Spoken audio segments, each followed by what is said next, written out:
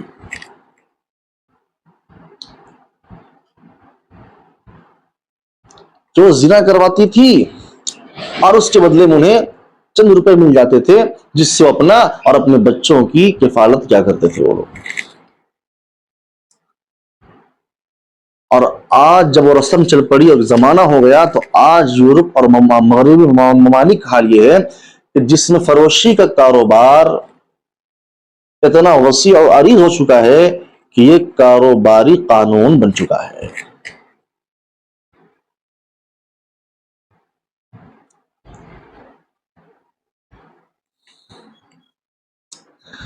اور وہاں کی لاکھوں عورتیں جانوروں کی طرح فی گھنٹہ $80 کے حساب سے کرائے پہ ملتی ہے۔ فی گھنٹہ 1 آورس کے لحاظ سے $80 کرائے پہ بکتی ہے عورتیں وہاں پہ، جن کو چاہیے خواہش پوری کر لیا کرتے۔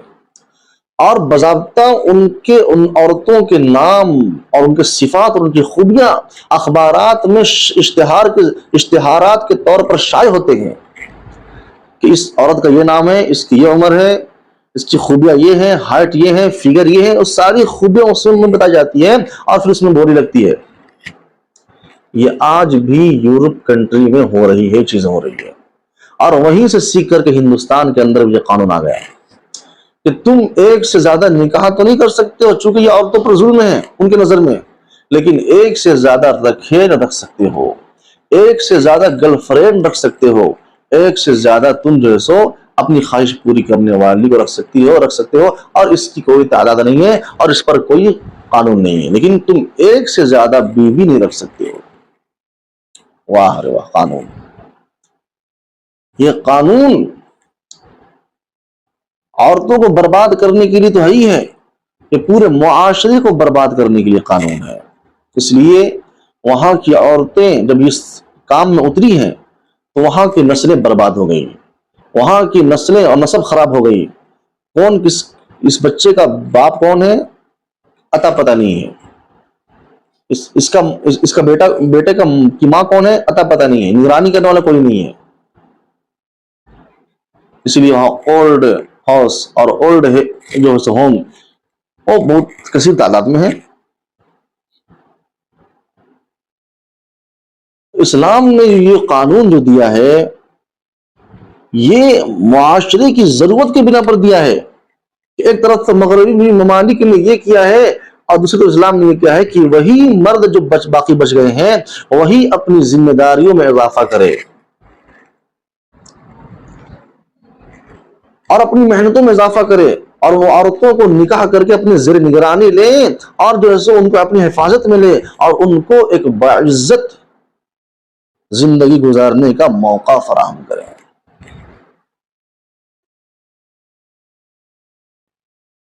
شریک حیات بنا لے، ہمدرد بنا لے، غمخوار بنا لے، اور وہ نکاح کے ذریعے ہی ہو سکتا ہے، رکھیل کے ذریعے نہیں ہو سکتا ہے۔ تو یہ معاشرتی ضرورت ہے۔ اچھا، اس کی ایک وجہ یہ بھی سمجھے آپ کہ مغربی ممالک کو چھوڑ جب اس کی ضرورت پڑی نا تو ہندوستان کے لوگوں نے بھی اس کو ایکسپٹ کیا، قبول کیا۔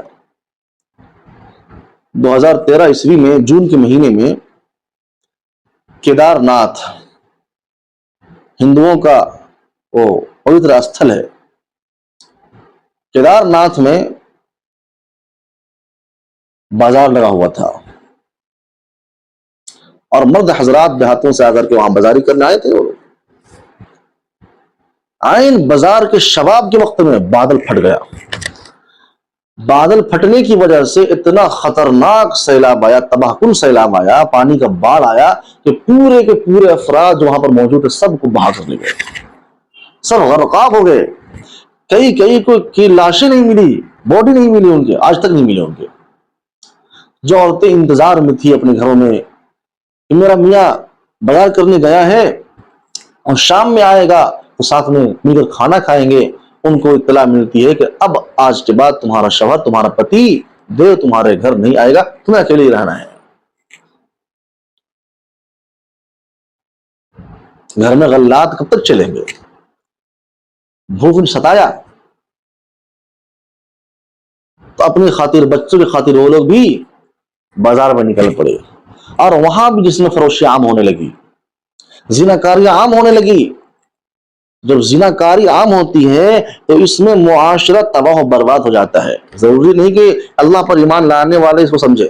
جو اچھا انسان ہوتا ہے، جس کے پاس عقل اور ذہانت ہوتی ہے، وہ اس بات کو سمجھ جاتا ہے، چاہے وہ کسی بھی مذہب کو ماننے والا ہو. تو کیدار ناتھ کے بابا نے، وہاں کے گرو نے، جب اس کے خطرناک نتائج کو دیکھا تو اس نے یہ اعلان کیا کہ جتنے لوگ میرے بھکت ہیں، جتنے لوگ میرے پوجا کرنے والے ہیں اور مجھے ماننے والے پیروکار ہیں، ان کو میری طرف سے یہ حکم ہے کہ جو عورتیں بیوہ ہوئی ہیں کیدار ناتھ میں باڑھ کی وجہ سے، وہ مرد جو ہے سو ان عورتوں کو اپنی نکاح میں لے اور اپنی شادی میں رکھ کر کے ان کو باعزت زندگی گزارنے کا موقع فراہم کرے. حالانکہ ہندوؤں کے یہاں ایک سے زیادہ نکاح کرنے کی اجازت نہیں ہے، اور خاص طور جب شوہر مر جائے تو پھر وہ تو بیوہ ہے زندگی بھر، اس کے لیے وہی غنیمت ہے کہ وہ بیوہ کی زندگی میں پوری زندگی گزار دے. وہ نکاح نہیں کر سکتی. لیکن جب ضرورت پیش آئی اور معاشرہ تباہ و برباد کے دہانے پہ پہنچا تو پھر وہ بابا نے بھی حکم دیا جو میرے بھکت ہیں ان بیوہ عورتوں سے نکاح کرے اور اپنی جو ہے زوجیت ملے ان کو. تو اسلام تو ہرا بھرا مذہب ہے. اسلام چمکتا ہوا سورج ہے. جو بھی اس کو تلاشنے کی کوشش کرے گا اس کی انتہا تک پہنچ جائے گا. حق کو ایکسپٹ تسلیم کر لے. اس لیے اسلام کا کوئی حکم اور کوئی قانون نیچر کے خلاف نہیں ہے، بلکہ حکمت و مصلحت کے مطابق ہوتا ہے اس کا حکم.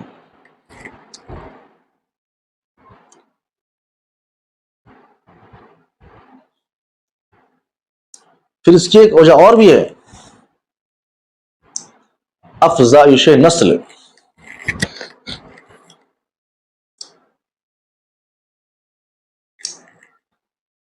کہ جن مردوں کی شہادت ہوئی ہے غزوات میں اور جنگوں میں اور سیلابوں میں انتقال کیے ہیں، معاشرے سے ایک بڑی کثیر تعداد ختم ہو گئی ہے. تو نکاح کا ایک مقصد کیا ہے؟ نسل کو بڑھانا. تو ایک عورت ایک وقت میں ایک ہی بچہ پیدا کر سکتی ہے، اور ایک سے جب زیادہ عورتیں رہیں گی تو ایک وقت میں 2 3 4 بچے ہو سکتے ہیں. جب ایک سے زیادہ عورتیں رہیں گی، بیویاں رہیں گی، تو امید یہ ہے کہ بہت جلد اور بہت ہی کم وقت میں جو تعداد ختم ہوگی، جو گھٹی ہے، وہ تعداد جو کمی آئی ہے اس کو پورا کر لی جائے.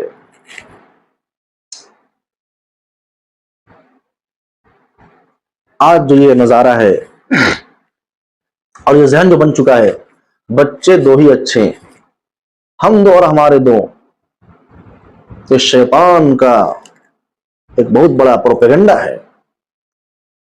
اللہ تبارک و تعالی کی طرف سے عقیدے کو خراب کرنے والا جو ایسی پروپیگنڈا ہے.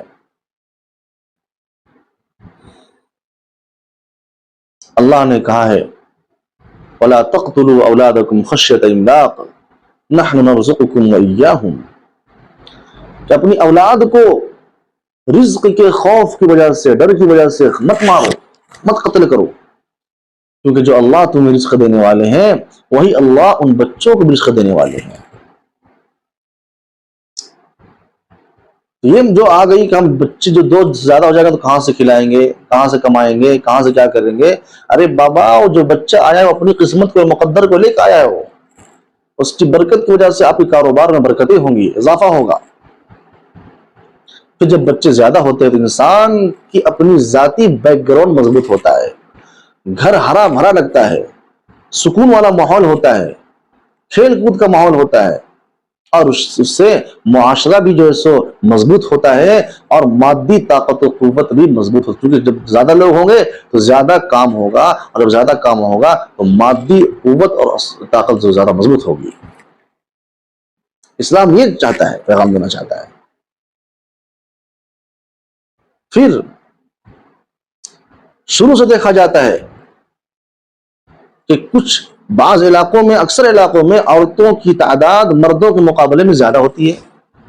جب اگر ایک مرد کو اگر ایک ہی عورت سے نکاح کرنے کی اجازت دی جاتی، پھر جو باقی عورتیں بچ جائیں گی ان کا کیا ہوگا؟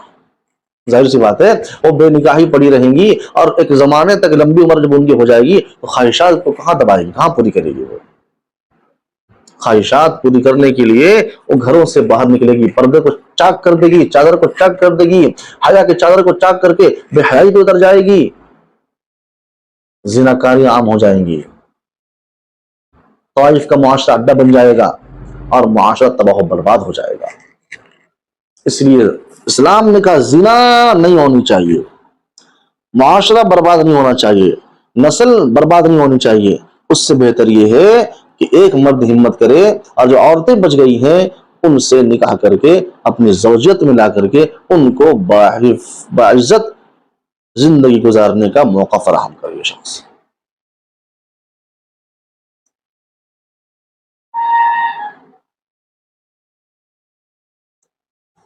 اور یہ عجیب لوجک ہے، اور یہ عجیب لوجک ہے کہ ایک سے زیادہ نکاح تو نہیں کر سکتے ہو لیکن ایک سے زیادہ گرل فرینڈ رکھ سکتے ہو، لیونگ ریلیشن بنا سکتے ہو کئی سے، اس میں کوئی قانون نہیں، کوئی پکڑ اس میں نہیں ہے، اگریمنٹ ہو جائے بس، اور جب چاہے تم والا ہو جاؤ. مغربی ممالک کی رپورٹ یہ ہے کہ وہاں پر 20 سال سے لے کر کے 59 سال کی عمر تک کے درمیان جو مرد حضرات ہیں، 20 سال سے 59 سال کی عمر کے درمیان جو مرد حضرات ہیں، اوسطاً ہر مرد جو ہے سو 7 عورتوں سے ریلیشن بناتا ہے، اور لیونگ ریلیشن میں رہتا ہے وہ 7 عورتوں سے، ہر مرد. کوئی شادی نہیں، کوئی نکاح نہیں، کوئی بیاہ نہیں، بچہ پیدا ہو رہا ہے تو لاوارث پیدا ہو رہا ہے، کون باپ ہے پتہ نہیں اس کا. اس لیے جو ہے سو اسلام یہ احکام کی جو بنیاد ہے صرف ذاتی زندگی نہیں ہے بلکہ معاشرتی حالات بھی ہوتے ہیں، اور یہاں پر تو ذاتی زندگی بھی متقاضی ہے اور معاشرتی زندگی بھی، اور وہ پہلو بھی متقاضی ہے کہ ایک سے زیادہ نکاح کی اجازت دی جاتی. یہ تو اس کی حکمت دلیل ہوئی کہ مرد حضرات ایک سے زیادہ نکاح کیوں کر سکتے ہیں اور اسلام نے کیوں اس کی اجازت دی ہے. دوسرے اشکال پہ آ جائیے. عورتوں نے کہا اسلام میں عورت اور مرد کے حقوق برابر نہیں ہے، دونوں کو رائٹس برابر نہیں ہے، ہیومن رائٹس برابر نہیں ہے، اور اس لیے ایک مرد کو 4 شادی کی اجازت ہے تو عورتوں کو 4 نکاح کی اجازت کیوں نہیں دی گئی ہے؟ ان عورتوں کے ساتھ ناانصافی ہے. پھر اعتراض یہاں پہ یہ بھی ہوتا ہے کہ ایک جنتی مرد کو 70 حوریں ملیں گی. عورتوں نے کہا کہ جب ایک جنتی مرد کو 70 حوریں عورتیں ملیں گی، پھر ایک جنتی عورت کو 70 حور مرد کیوں نہیں مل سکتے؟ یہ اشکال اور اعتراض کی جو بنیاد ہے وہ اسلام کے احکام اور لاجک کو نہ سمجھنے کی بنیاد پر یہ ہے. ارے بھائی، عورت اور مرد انسان کے 2 نوع ہیں، دونوں کی پیدائش اور خلقت کا مقصد الگ الگ ہے، اس کو سمجھیے آپ. اسلام میں دونوں کے حقوق بالکل برابر اور سرابر ہیں، اور طائرانہ نظر ڈال دیں گے اگر آپ تو معلوم آپ کو یہ ہوگا کہ اسلام میں عورتوں کے حقوق کے تعلق سے اس قدر انصاف سے کام لیا گیا ہے کہ کوئی اور مذہب اس طرح کام نہیں لے سکتا. اور اسلام جو ہے عورتوں کے تعلق سے عدل سے بڑھ کر کے احسان کا معاملہ کیا ہے عورتوں کے ساتھ. سمجھنے کی یہ ضرورت ہے کہ عورت اور مرد کی پیدائش کس لیے ہوئی ہے. مردوں کی پیدائش کا مقصد کچھ اور ہے، عورتوں کی پیدائش کا مقصد کچھ اور ہے. تو یہ اپنی ذمہ داری سنبھالیں گے اور یہ اپنی ذمہ داری سنبھالیں گے. عورتوں کا کام ہے اندرون خانہ اپنی نگرانی کریں، ذمہ داری اٹھائیں، گھر کا ماحول کو پرسکون بنائیں. مردوں کا کام ہے گھر میں جو سکون کے ذرائع اس کو اکٹھا کریں. اس کو کما کر لائیں آپ، باہر کا کام کریں آپ جا کر کے. تو دونوں کی پیدائش کے اور خلقت کے مقاصد میں فرق ہے، لیکن جو دونوں کے حقوق ہیں بالکل برابر سرابر ہیں، بلکہ عورتوں کے حقوق کے تعلق سے اسلام نے ان کے ساتھ عدل سے بڑھ کر کے، انصاف سے بڑھ کر کے احسان کا معاملہ کیا ہے. کوئی ذمہ داری نہیں، کوئی کمانا نہیں، کسی کے بوجھ اپنے کندھے پہ اٹھانا نہیں ہے. اس کے باوجود شوہر آپ کو کھلائے گا، آپ کو نفقہ دے گا، آپ کو سکنا دے گا، آپ کو گھر بار دے گا، آپ کے تمام اسباب کے سکون کے اسباب مہیا کرے گا. باپ کی وراثت میں آپ کا حق، شوہر کے وراثت میں آپ کا حق، بیٹے کے وراثت میں آپ کا حق، بھائی کے وراثت میں آپ کا حق. اور کیا چاہیے؟ اب وراثت ملنے کے بعد آپ پر یہ فرض نہیں کہ آپ ان کو کھلائیے، ان پر خرچ کیجیے، اور پراپرٹی آپ کی ہے اور آپ کی جائیداد وہ ہے، آپ اس کے مالک ہیں. لیکن جو مرد حضرات ہیں ان کی کندھوں پہ تو کئی ذمہ داریاں ہیں. بیوی کو کھلانا ہے، بچوں کو کھلانا ہے، وراثت میں حصہ ملا ہے اس میں بھی ان کی ذمہ داری بیوی کی دیکھ ریکھ کرنا ہے، بچوں کی دیکھ ریکھ کرنا ہے، بوڑھے ماں باپ کی حفاظت کرنی ہے، بیوہ بہن ان کی حفاظت کرنی ہے. یہ کیسے کہہ سکتے ہو کہ اسلام میں ہیومن رائٹس کا خیال نہیں ہے؟ یہ شیطان کے پروپیگنڈے ہیں جو ہماری عورتیں بھی اس پہ آمادہ ہو جاتی ہے. تو اس مقصد سمجھنے کے بعد یہ اعتراضی فضول ہے، کیونکہ اگر آپ ہر چیز یہ کہو گے کہ جو مرد کر رہے ہیں مجھے عورتوں کو بھی حق دیا جائے، تو کل مرد بھی اعتراض کر مطالبہ کرنے لگیں گے، بھائی ریلی نکالنے لگیں گے کہ جو عورتوں کے حقوق ہے مجھے بھی دیے جائیں. عورتوں کے یہاں بچہ جنم دینے کا حق، بچہ جنم دیتی عورتیں، تو مردوں کے بھی مطالبہ یہ ہے کہ آج سے ان کو بھی بچہ جنم دینے کا حق دیا جائے. عورتیں دودھ پلاتی ہیں، مردوں کو بھی حق دیا جائے یا مرد بھی آج سے دودھ پلائے. یہ کہاں کا انصاف یہ ہے؟ یہ کہاں کی عقل مندی ہے؟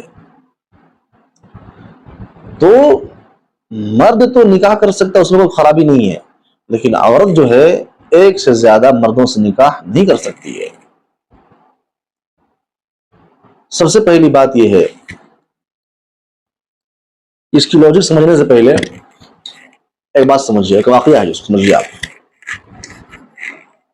ایک بزرگ ہے، اس واقعے کو منسوب کرتے حضرت امام اعظم ابو حنیفہ رحمۃ اللہ علیہ کی طرف، لیکن یہ صحیح نہیں ہے. کیوں؟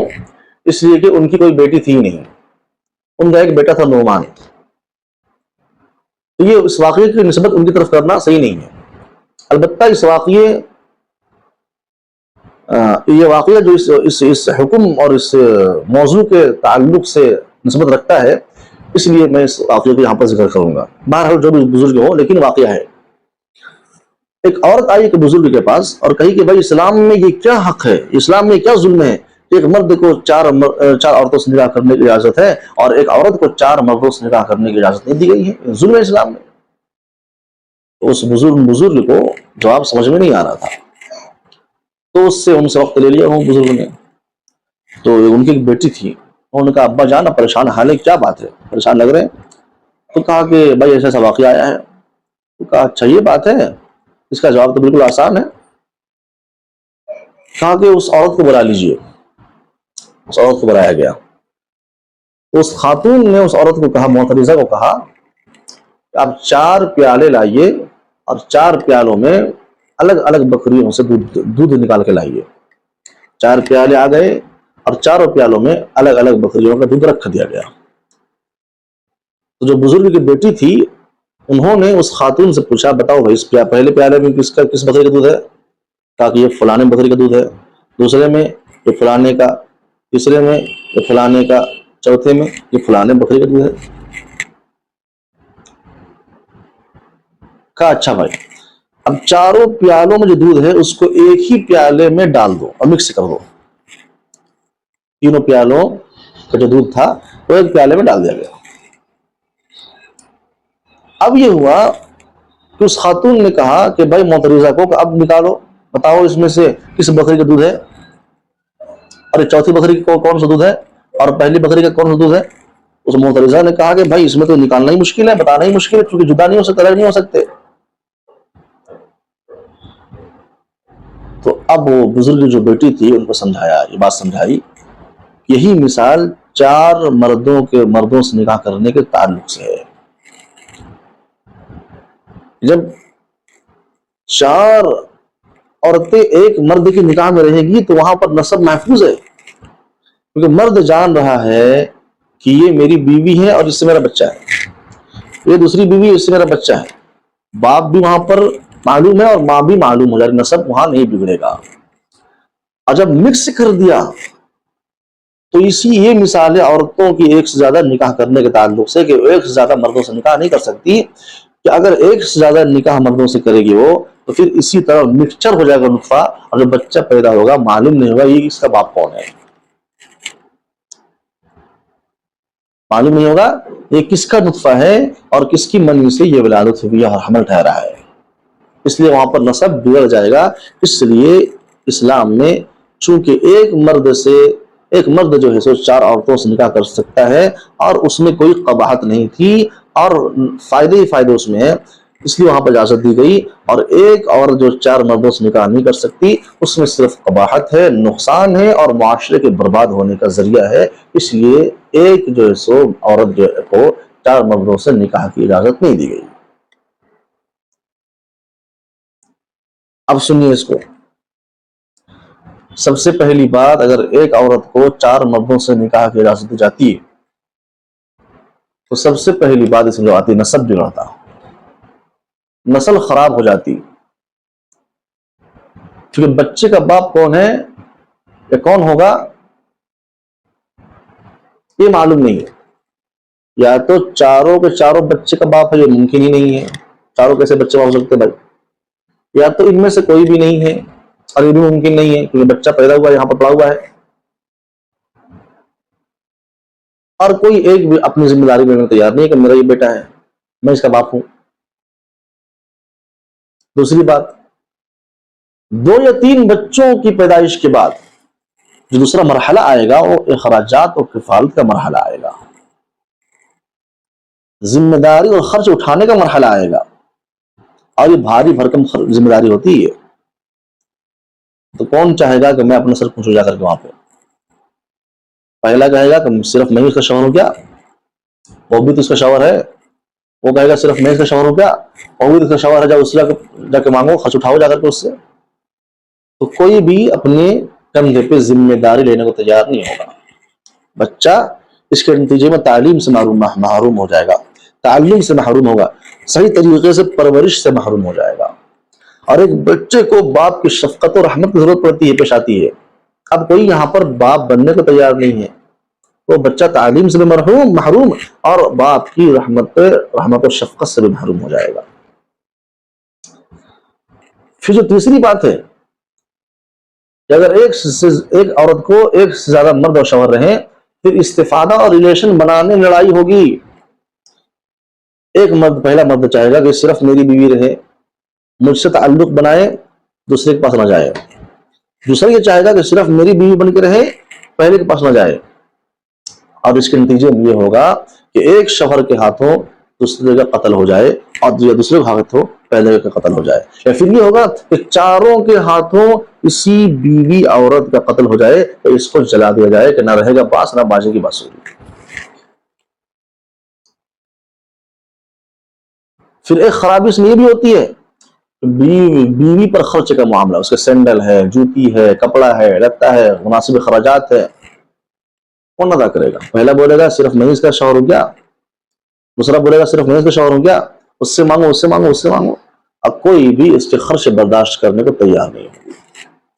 بالآخر کیا ہوگا؟ یہ دام اجل کو لبیک کہہ دے گی، دام اجل کو لبیک کہہ دے گی، موت کا بلاوا آ جائے گا اور یہ انتقال کر جائے گی، مرنے کے بعد بھی سکون نہیں، تجہیز و تکفین کا مرحلہ آئے گا، مسئلہ آئے گا، اور آج کے دور میں تجہیز و تکفین کا بھی ایک بڑا مسئلہ ہے، اس میں بھی 10 سے 15 ہزار روپے خرچ ہوتے ہیں، اور یہ بڑی رقم ہوتی ہے۔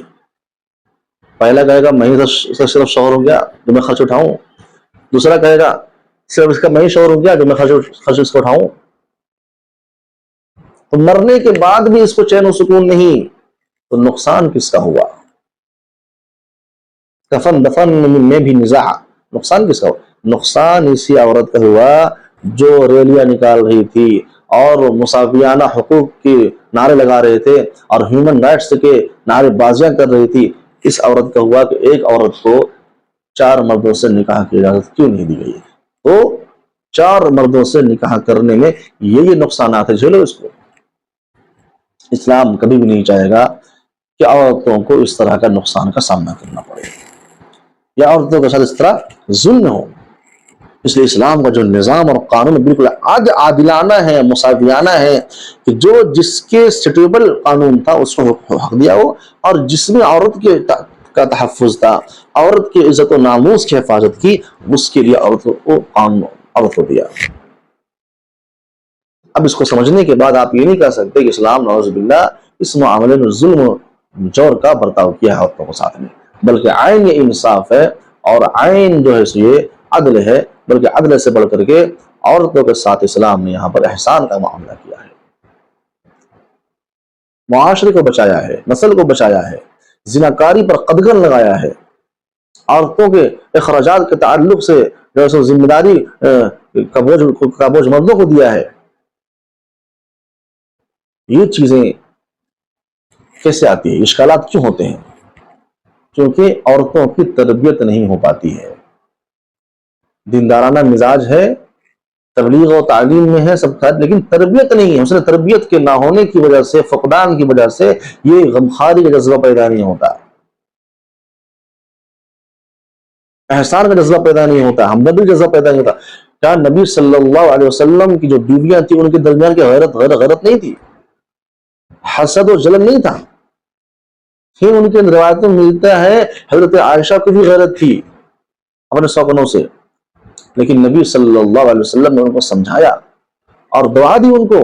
وہ کہتی ہے کہ اس کے بعد صرف مجھے اپنے حقوق سے مطلب رہ گیا، کہ مجھے میرے حقوق صحیح طریقے سے مجھے مل رہے ہیں، نبی صلی اللہ علیہ وسلم دوسروں کے ساتھ کیا کر رہے ہیں مجھے اس سے کوئی پرواہ نہیں ہے، بس میرے حقوق مجھے مل رہے ہیں، کہ میں آپ کو ان کا شیئر نہیں کر سکتی، اس سے نہیں کر سکتی، اس کے پاس نہیں مل سکتی۔ یہ کیا ہے؟ یہ ذہنی جمادیت کا نتیجہ ہے، ذہنی جماؤ کا نتیجہ ہوتا ہے۔ یہ اتنے اندھے بن چکے ہیں کہ ہم جو ہے سو کسی کی غمخواری کو اور کسی کی جو ہے سو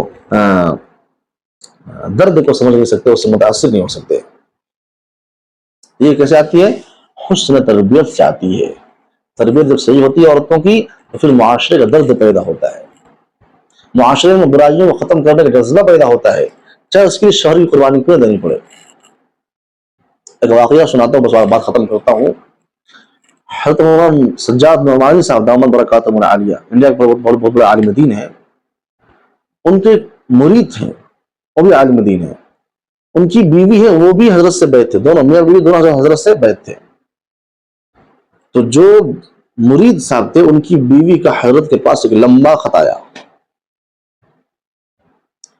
اور اس بھی خاتون نے اپنے خط میں لکھا کہ حضرت میرے شوہر بڑے نیک انسان ہیں، بڑے اچھے انسان ہیں، بڑے اخلاق مند انسان ہیں، خوش خلق انسان ہیں، میری تمام ضروریات کو پوری کرتے ہیں، لیکن حضرت میں عورتوں کے مجالس میں جاتی ہوں، عورتوں کے اجتماعات میں جاتی ہوں تو وہاں مجھے بعض بیوہ عورتیں مل جاتی ہے، بعض طلاق یافتہ عورتیں مل جاتی ہیں، ان کا درد جب میں سنتی ہوں تو مجھ سے رہا نہیں جاتا۔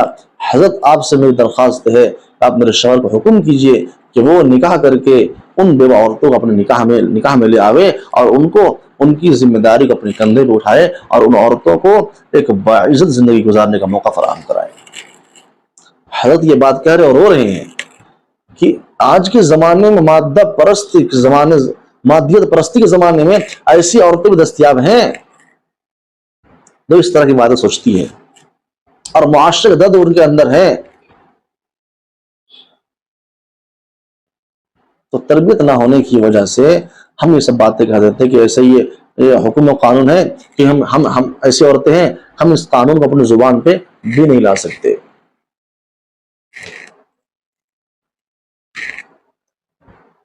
تربیت جب ہوتی ہے تو پھر دیکھو مزاج کیا بنتا ہے۔ حضرت مولانا پیر ذوالفقار صاحب نقشبندی دامت برکاتہم العالیہ پاکستان کے بہت بڑے علماء ہیں اور بہت بڑے اللہ والے ہیں، وہ کہہ رہے تھے کہ ان کا ایک بیان تھا عورتوں کے اجتماع میں، حضرت نے عورتوں کے اجتماع میں جنت کے انعامات اور حوروں کے متعلق گفتگو کی، بیان ختم ہو گیا، ایک دن گزرنے کے بعد ان کے ایک دوست تھے، ان کی بیوی بھی اس میں شریک تھی، دوست ان کے پاس آئے حضرت کے پاس، اور حضرت سے شکایت کی کہ بھائی میری بیوی یہ کہہ رہی ہے کہ جنت میں جنتی مردوں کو حوریں ملیں گی، نہ بابا مجھ سے تو برداشت نہیں ہو سکتا، دنیا میں بھی میں اکیلی آپ کی بیوی رہی ہوں اور جنت میں بھی میں اکیلی آپ کی بیوی رہوں گی، حور اور وہاں بھی نہیں رہنے دوں گی میں آپ کو۔ حضرت یہ کہا کہ ہنسنے لگا اور کہا کہ وہ تربیت کی کمی ہے اور علم کی کمی ہے، اگر علم ہوتا اور تربیت صحیح ہوتی تو یہ باتیں نہ کرتی ہو، چونکہ جنت میں ان عورتوں کو یا انسان کو دوسروں سے مطلب ہی نہیں، اپنے حقوق کے پا جانے سے مطلب ہوگا، وہاں غیرت نہیں ہوگی، حسد نہیں ہوگا، جلن نہیں ہوگا، میرے حقوق مجھے صحیح سے مل رہے ہیں، بس میں اسی میں خوش ہوں اور اسی میں مست ہوں، دوسرے ساتھ کیا کرو اس سے کوئی مطلب ہی نہیں ہوگا جنت میں۔ حضرت کہتے ہیں کہ ایک میرے دوست کی بیوی، اور حضرت نے کہا کہ میری بیوی ہے، حضرت کے پاس ان کی اہلیہ آئی اسی دن اور کہ حضرت آپ کا بیان ہوا کل جنت کی نعمتوں کے بارے میں، بڑا اچھا اور عمدہ بیان تھا، مزیدار بیان تھا، اس میں ایک بات آپ نے یہ کی کہ جنت میں جو مردوں کی عمر ہوگی وہ 30 سے 40 برس کے درمیان کی عمر ہوگی، اور ہر مرد نوجوان ہوگا اور گورا چٹا ہوگا اور وہ بےریش ہوگا، یعنی اس کے چہروں پہ داڑھی نہیں ہوگی۔ حضرت کہتے ہیں کہ ان کی اہلیہ کہنے لگی حضرت میں نے پوری زندگی آپ کو داڑھی میں دیکھا ہے اور آپ کے چہرہ داڑھی سے مزین ہوتے ہوئے دیکھا ہے، جنت میں آپ بےریش بے داڑھی والے ہوں گے تو جو ہے سو مجھے اچھا نہیں لگے گا، میں نے پوری زندگی آپ کو داڑھی پہ قبول کیا ہے، جنت میں بھی میری خواہش ہے کہ آپ داڑھی کو رکھیں تاکہ میری زندگی وہاں پر بھی صحیح گزر سکے۔ حضرت کہنے لگے دیکھو میری دوست کی اہلیہ کی تربیت کا عالم دیکھو اور میری اہلیہ کی تربیت اور سوچ کا عالم دیکھو، جنت میں بھی وہ مجھ سے داڑھی رکھوانا چاہتی ہے۔ آج کتنی عورتیں ہیں جو اپنے شوہروں کو داڑھی نہ رکھنے پر مجبور کرتی ہیں، اور شوہر بیچارہ اپنی بیوی کی خاطر داڑھی کو منوا دیتا ہے۔ وہ اگر عورتیں چاہ لیں کہ میرے شوہر تربیت یافتہ بن جائیں اور داڑھی رکھنے والے باشرہ بن جائیں تو پھر کسی مرد کی ہمت نہیں ہوگی، میں سمجھتا ہوں کہ وہ بے داڑھی رہے۔ اکثر و بیشتر مرد حضرات داڑھی رکھ لیں گے لیکن عورتیں نہیں چاہتی، تو عورتوں کو چاہیے کہ اپنے مزاج کو دیندارانہ بنائیں، اپنے مزاج کو عاشقانہ بنائیں، اپنے مزاج کو مشرفانہ بنائیں، اپنے مزاج کو شریعت پر عمل کرنے والے بنائیں، اور اعتراضات جو آتے ہیں اس کو علماء سے پوچھ کر کے اس کو دفع کریں، دور کریں، اس پر جم نہ جائیں، اور اسلام کے کسی قانون کو لے کر کے اپنے دل میں کھٹاس نہ لائیں، اپنے دل میں کوئی بوجھ نہ لائیں، بلکہ اس کو دفع کریں اور اس کی حکمتوں کو اور مصلحتوں کو جاننے کی کوشش کریں، اور ضرورت ہو تو جو حکمتیں اور جو قانون ہے اس پر عمل کرنے کی بھی کوشش کریں۔ اس سے معاشرہ تباہ نہیں ہوگا، اس سے معاشرہ اچھا ہو جائے گا، خوشحال ہو جائے گا، ہر ایک کو ان کا سکون مل جائے گا اور ان کی اطمینان کا ذریعہ مل جائے گا۔ اللہ تبارک و تعالی ہم سب کو کئی سنی باتوں پر عمل کی توفیق عطا فرمائے، ہم سب کو قرآن اور صاحب قرآن سے محبت نصیب عطا فرمائے، اور شریعت کے ہر حکم پر صحیح طریقے سے سمجھ کر چلنے کی توفیق نصیب عطا فرمائے۔ وآخر دعوانا ان الحمد للہ رب العالمین۔